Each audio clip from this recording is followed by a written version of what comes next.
Répondre à la question ou est-ce que vous aimeriez que je sois ajouté là-dessus? Si c'est possible de répondre, est-ce que vous êtes plus soft, plus hard par rapport au provincial, par rapport à des revendications de type moral, par rapport au racisme systémique, par rapport à l'enjeu anglophone, francophone, tous ces enjeux-là, comment vous vous positionnez?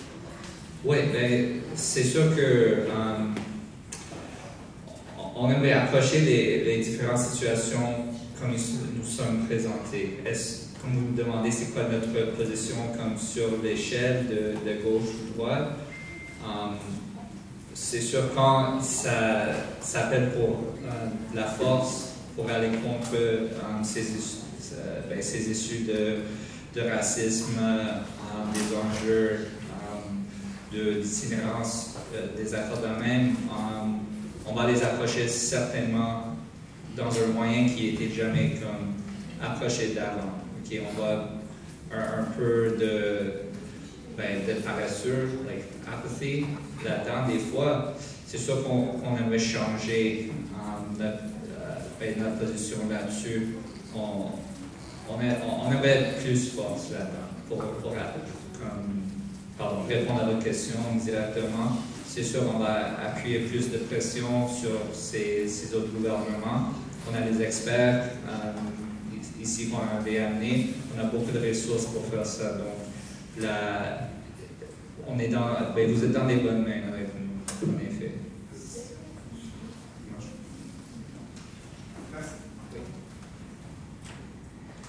À ce moment-là, c'est juste des questions pour les panélistes après ça. We're gonna finish it actually. If you have more questions, you can stick around. Okay, the next question is for Paul-André. And the next, it's in French. It's comment garantir que les technologies citoyennes soient inclusives et respectueuses de la vie privée?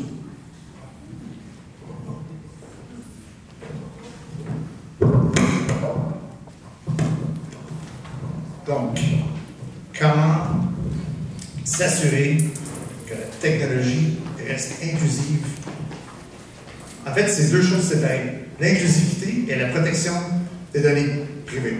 Si on est inclusif, c'est parce qu'on partage, et si on veut protéger nos données privées, c'est parce qu'on ne veut pas que ce soit nécessairement partagé. Je pense que la réponse, c'est de laisser, en fait, de concevoir des produits de sorte à ce que l'usager ait un plein contrôle des pouvoirs sur l'usage des données qui décide de mettre à l'intérieur du système. On a été conditionné, je crois, je ne vais pas passer dans un long monologue, mais c'est qu'on a tous été conditionnés au modèle de revenu, comme je mentionnais plus tôt, de la publicité. On aime TikTok, on aime Facebook, on aime tous ces réseaux-là, LinkedIn, mais on sait tous qu'on n'est pas le client, on est le produit. On donne nos données en échange d'avoir un service.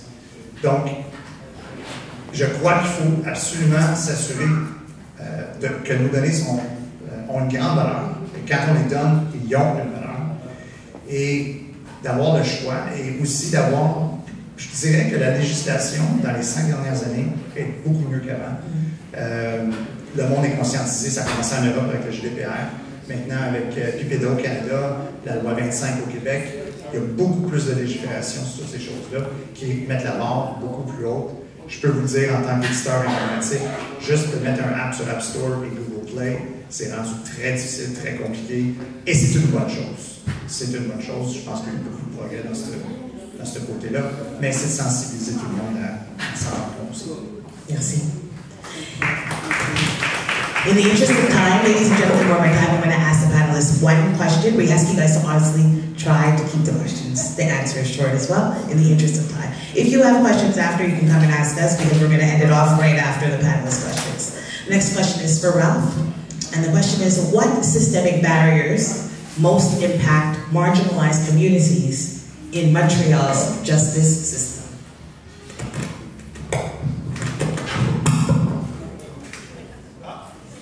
I think it sounds turned off. All right, so you go on.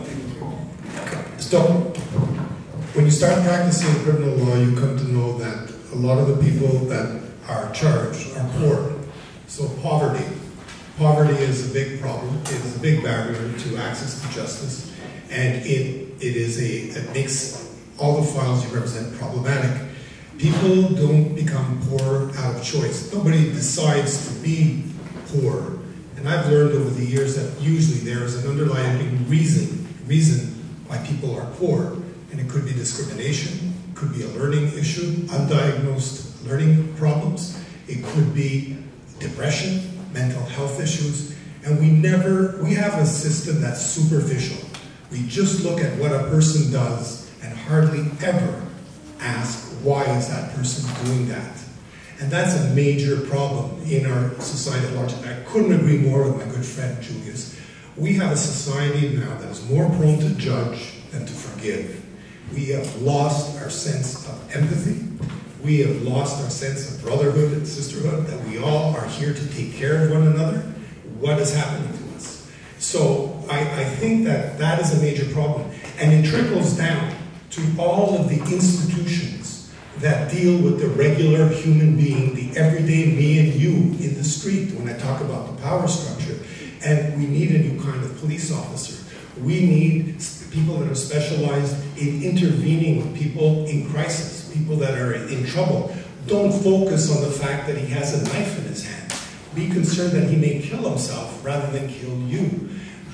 Can we put into place more de-escalation protocols? And I don't think we're paying enough experience or enough attention to that. That gentleman in the back said, well, you guys, you're street level, you're provincial and all that. We're forgetting one important point, and that is the federal government enacts the criminal code, but it's the beat cop that applies it. The provincial government does the same thing. And the police are bound by the Charter of Rights and Freedoms. So we need to get the message out to the police academies that we're a democracy because of the way we investigate and prosecute crime. All countries in the world have rules against murder, theft, sexual assault, but it's how we prosecute and how we bring those people to justice that separate us from the totalitarian states. So these police officers that are walking the streets, I don't think they carry the sense of social importance in what they do. So we need to rethink. And the other thing that we've all touched not enough on is education. All the problems that I see, the kids I see pleading guilty every day. Julius is so right. Walking out of court, oh, I got a $100 fine. No, you have been stigmatized with a criminal record. You are now judged for the rest of your life. You are a criminal. So now you get to be marginalized. You get less employment chances. You can't get a loan. You cannot get housing. You cannot get insurance. You are no longer part of that mainstream world. People don't realize what is going on. So I think that we really need to look at what kind of society are we. And Julius is completely right. Can we rethink who we're going to prosecute? We have real crime out there. We shouldn't be wasting our time on shoplifting and drunk driving. And thank you, Ralph. That's it. Sorry, Ralph. We appreciate it. Thank you, Ralph. Thank you. We hear you, though. We do. Next question is for Eleni. Eleni, quel message adresseriez-vous aux jeunes qui se sentent déconnectés de la politique? Un message que je vais leur faire, c'est que sorry, I keep forgetting, sorry, because I thought my voice carried. It doesn't. Il y a un message concret pour moi que je l'ai déjà dit quand j'ai fait ma présentation. Oui, je vais regarder votre face. Okay. Dans la société, et un peu Julius a dit la même chose, on n'a pas seulement des droits, on a aussi des responsabilités comme être humain, comme citoyen. Et il faut apprendre nos responsabilités à un âge très jeune, à mon opinion. Et deuxième chose, le futur, c'est votre futur, c'est pas la mienne. Et si vous voulez changer des choses, c'est à vous d'être participant dans ce changement. Vous avez le pouvoir. C'est ça le problème, que la plupart des gens sont pris par leur quotidien et ils ne pensent pas qu'ils ont le pouvoir de faire changer les choses. Et on a quand même plusieurs exemples dans l'histoire, et Julius était aussi correct quand il a dit qu'on ne connaisse pas l'histoire. et on répète les mêmes erreurs. And I do have a BA in history, by the way, Julius, and I do know history. So, deux choses. Premièrement, stand up and speak up. Challenge the norm. Challenge the norm. We shouldn't accept. If we find injustice, why do we sit back and accept it? We shouldn't. And if you have a good case, people will join you. If you have a good case, people will join you. I've seen it. I've seen it with a lot of issues that I dealt with in the House of Commons also. It takes time sometimes, and we get frustrated by a system that's unresponsive. But if there's enough people to actually share the same view, I believe that it's possible to change things. I know I have in my little way left this world a little bit better and hope to do more. I'm not saying I'm giving up. I hope to do more. And that's what I want from the youth. I want them to vote. I want them to stand up. I want them to speak. And I don't want them to be apathetic because it's your world, your society that is there and that is under consideration. Can I just say one other thing to the question that was about before? Sure. The day that the city of Montreal represents the population is the way that we'll all have change. Okay? So we have to work towards making sure that the city of Montreal and the arrondissement, whatever, even the provincial and federal government, represent the population. And by electing more people from diverse convergencies, that's where the change will come, because they will bring it by the very fact that they are there. You know? Thank you. Thank you, Eleni. Thank you so much. The next question is for Me Geneviève Grey. And that question is, how can Montrealers use the law as a tool of empowerment instead of intimidation? Okay. So I think I kind of answered that a little bit when I spoke before, because I was sort of basing it on that question that I anticipated. Again, recording your interactions with the police when you can, you know, educating yourself. I think everybody spoke about education here, and I think obviously that's one of the essential ways to use the law. You can't use the law if you don't know the law. But I would like to specifically mention éduque la loi. You know, if you can't afford a lawyer, and the reality is most people cannot, and again, litigation is the last resort, there are free legal clinics all over the city associated with every university, even though every university is being defunded right now. They are important to use these free legal clinics when you can. Know the law. Again, that's one of the ways in which we can actually, you can actually empower yourself. Remaining calm in difficult situations, I think that is sort of a platitude in a lot of ways, because it's not easy to do, but again, as a lawyer, I can stress enough the importance of remaining calm and polite, especially when faced with authority, as difficult as it is. And, you know, knowledge is power. Knowledge is power. And, you know, I'm struggling to think more. We've had a long discussion, but yes, I think knowledge is power. And, you know, knowing that there are options and alternatives to any kind of conflict that arises in our society and ways of discussing it, and being open to discussing it would be, I think, empowering. Thank you. That's a good question. Your question is asked. So your question is, what advice would you give to someone who feels their personal trauma silences them in public spaces? That's actually a very good question, because that was me many years ago. So before I can answer the question, I'm just going to speak on personal experience, because a lot of what I've learned about living with mental health issues is about personal experience. So I'm a domestic abuse survivor. I was abducted by my abuser and almost killed by my abuser. I was somebody who was abducted and brought to a different city with our son and was held in a home for 21 days. So I also survived suicide, because after that I wasn't sure if I was going to be able to take care of my children, if I was going to be okay. So I committed suicide. Luckily I woke up in the hospital because my best friend had found me. And I didn't realize until I was in the hospital that I was dealing with mental health issues, which was complex PTSD, which is what most military veterans had. My father was a military veteran who fought in the Korean-American War, so he had PTSD.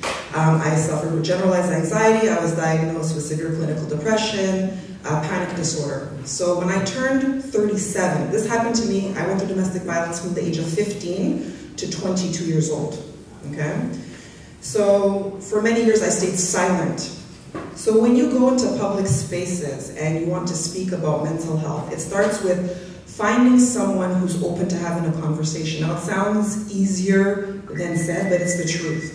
A lot of the time you see a face, that's why I smile a lot to people. Because you never know when somebody's going through something. And I've been to many events where my smile pulled somebody in to say, you know what, I'm struggling, and thank you for being the voice for the voiceless.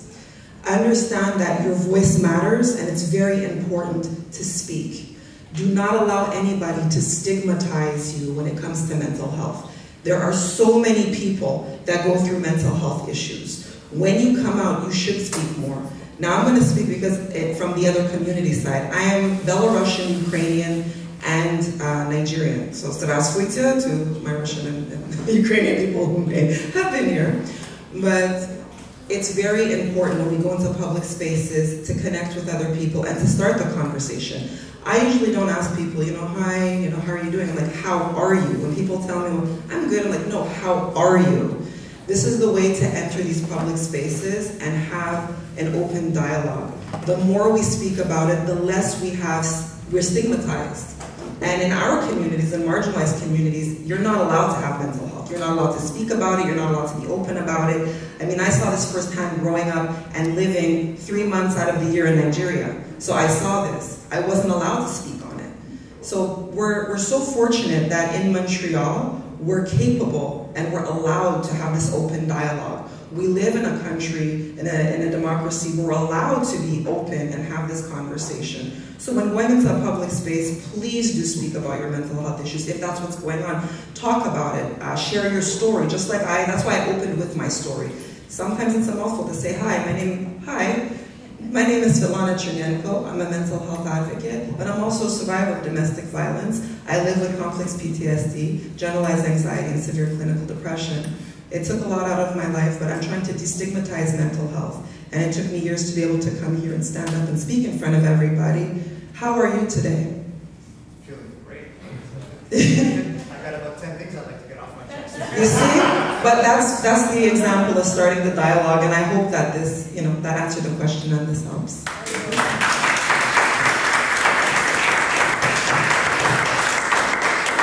Alors maintenant, on va dire merci à tout le monde pour venir. Thank you everybody for coming. You can stick around. Tu peux rester ici. The panelists will still be here. Joël and Matt will still be here too. Si vous avez des questions, vous pouvez leur demander. Ils sont encore ici. Sure. I just want to show something. Really inspired by what I heard from all the panelists today.